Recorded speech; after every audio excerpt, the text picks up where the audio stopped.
Hi, my name is Todd Peterson. I'm on the product marketing team for the Identity and Access Management Solutions. And today we're going to talk about something called context-aware security. So if you think about security, usually security is implemented kind of in a point in time and in a specific use case or a specific system gets secured. So what that ends up being is security is siloed. So let me give you an example. So let's say that from an identity standpoint, somebody has a role that allows them to access a system. If they have that role, they're allowed in. If they don't have that role, access is denied.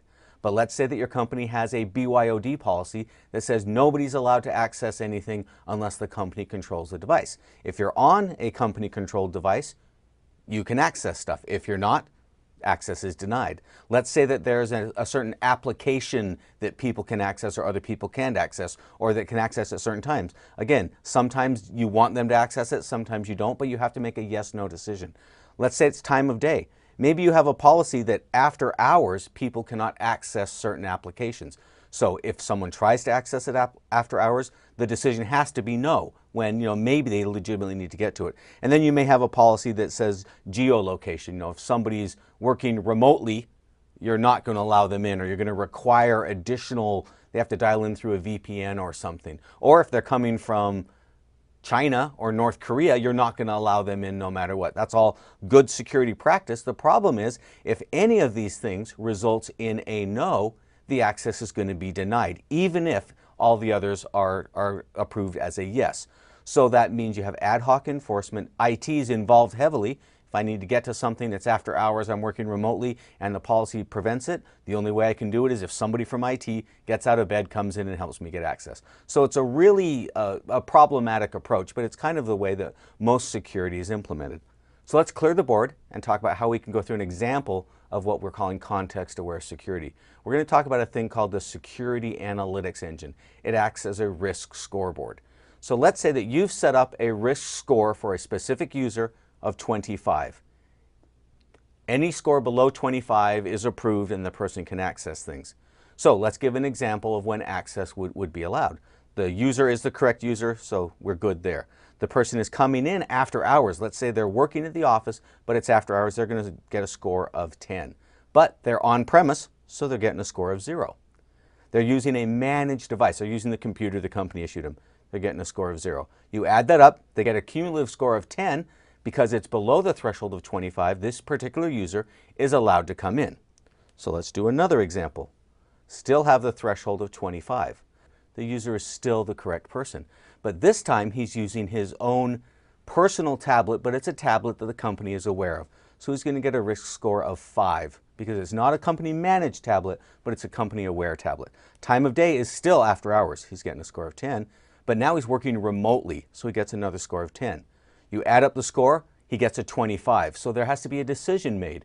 The Security Analytics Engine can feed an enforcement point, such as an access control solution, to make a decision on this. And the policy that we've established here is that if your score is 25 or hits the threshold, you're going to require a second factor of authentication. So you will still allow this user in to access the application and the data housed on it, but you're going to require him to log in with a one-time password or a smart card to prove that he is who he says he is. Now, let's do this again and change just one other factor.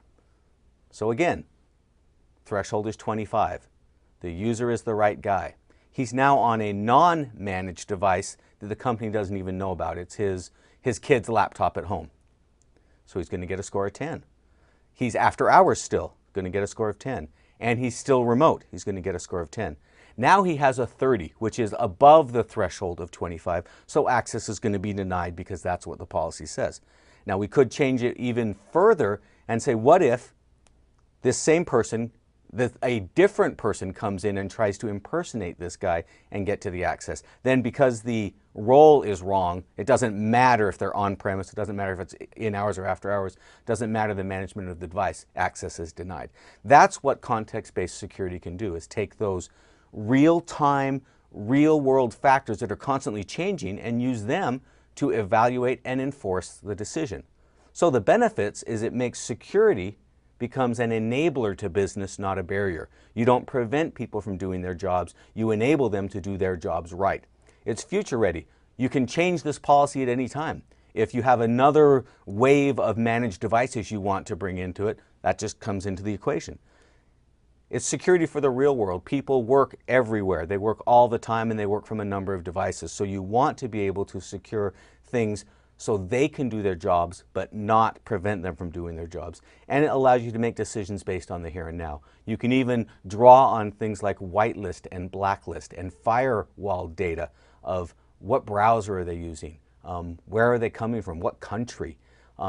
Is the IP address something that is known to house malware? And all those can be used to calculate this as well.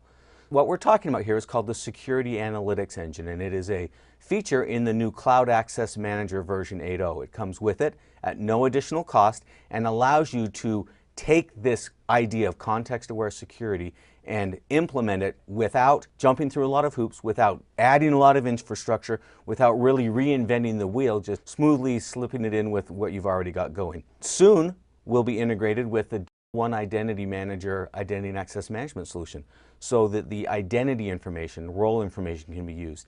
Soon after that, it will be integrated with the SonicWall next generation firewalls to allow the firewall to be an additional enforcement point and an additional thing that can control what people access when, under what circumstances, depending on the score and the policy.